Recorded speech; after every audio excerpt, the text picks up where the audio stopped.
सभी को मेरा प्रणाम। मेरा नाम हरीश कुमार है।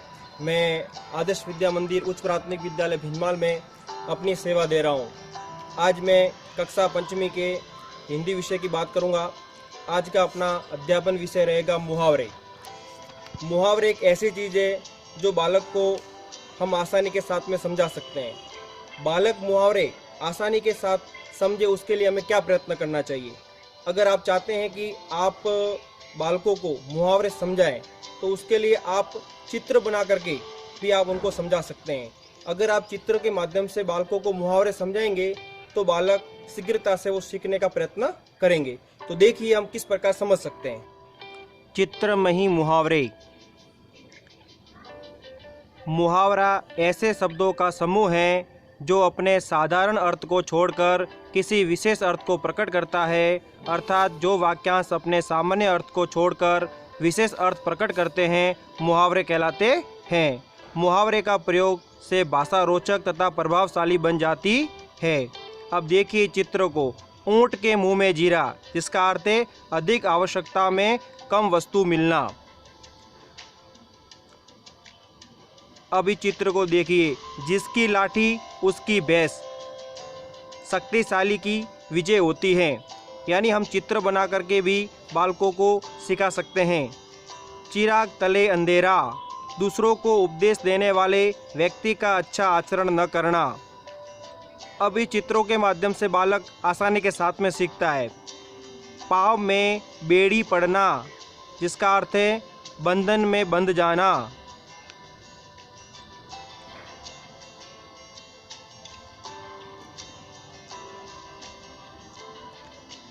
तिल का ताड़ बनना, जिसका अर्थ होगा छोटी बात को बढ़ा चढ़ाकर कहना।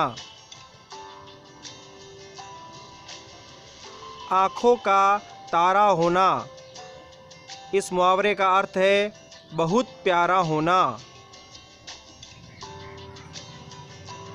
गागर में सागर भरना, जिसका अर्थ है कम शब्दों में बड़ी बात कहना।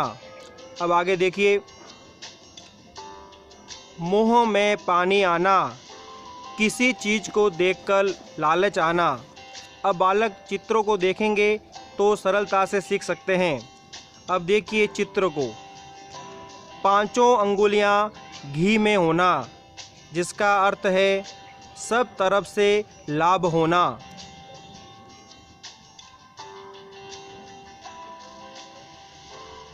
एक अनार 100 बीमार, जिसका अर्थ है एक वस्तु के लिए अनेक लोगों द्वारा प्रयत्न किया जाना। लाल पीला होना, क्रोधित होना।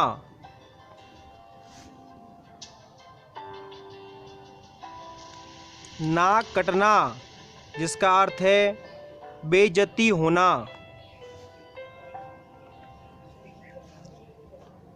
बगुला भगत होना, जिसका अर्थ है कपट करना। 9-2-11 होना, जिसका अर्थ है भाग जाना। आंखें खुलना, जिसका अर्थ है सचेत होना। पीठ दिखाना, जिसका अर्थ है लड़ाई से भाग जाना। थाली का बैंगन, जिसका अर्थ है सिद्धांत विहीन व्यक्ति। अभी हमने मुहावरे को चित्रों के माध्यम से समझने की कोशिश की है। अब इन मुहावरों को वाक्यों में प्रयोग करना है तो कैसे कर सकते हैं उसके बारे में थोड़ा सीखेंगे।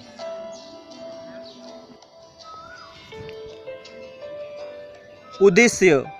इस पाठ को पढ़ने के बाद विद्यार्थियों को निम्नलिखित ज्ञान प्राप्त होगा। मुहावरे का अर्थ, मुहावरे, उनके अर्थ व उद्देश्य। मुहावरे का अर्थ। वाक्य का ऐसा कोई भी अंश जो अपने साधारण अर्थ को छोड़कर किसी विशेष अर्थ को व्यक्त करे उसे मुहावरा कहते हैं। जैसे कि राणा प्रताप का घोड़ा चेतक हवा से बातें करता था। इस वाक्य में हवा से बातें करना एक मुहावरा है जिसका अर्थ होता है बहुत तेज दौड़ना। तो इस प्रकार हम उस मुहावरे का वाक्य में प्रयोग करके भी सीख सकते हैं। अब मैं कुछ और मुहावरे बता रहा हूँ, उसको थोड़ा सीखना। मुहावरे, उनके अर्थ तथा वाक्य में प्रयोग। जैसे कि एक मुहावरा है, चुल्लू भर पानी में डूब मरना, जिसका अर्थ है अत्यंत लज्जित होना। अब हम उसका वाक्य में प्रयोग करेंगे। तो देखिए, वार्षिक परीक्षा में फेल होकर तुमने तो हमारी गर्दन शर्म से झुका दी, तुम्हें तो चुल्लू भर पानी में डूब मरना चाहिए। एक और मुहावरा है, डंके की चोट पर कहना, जिसका अर्थ है खुलेआम कहना। अब उसका वाक्य प्रयोग कर सकेंगे। डकैतों ने गांव वालों से डंके की चोट पर कहा कि अपने अपने घरों से जेवर लाकर दे दो। और भी हम ऐसे मुहावरे हैं जो पुस्तकों में से या कहीं से भी ढूंढ करके लिख करके भी उसको याद कर सकते हैं। आगे देखिए, बाएं हाथ का खेल अति सरल कार्य। अब इसका वाक्य प्रयोग, रामू ने मेहनत की है, इसीलिए तो बोल रहा था कि वार्षिक परीक्षा पास करना मेरे बाएं हाथ का खेल है। धरती पर पाँव न पड़ना, अभिमान से भरा होना। इतनी बदमाशी होने के बाद भी रामू के पाँव तो धरती पर पड़ते ही नहीं। मुहावरे का अर्थ और उसका वाक्य में प्रयोग करना सीखा। अभी आपको क्या करना है, इसको अपनी कॉपी के अंदर लिखना है व उसको याद करना है। धन्यवाद।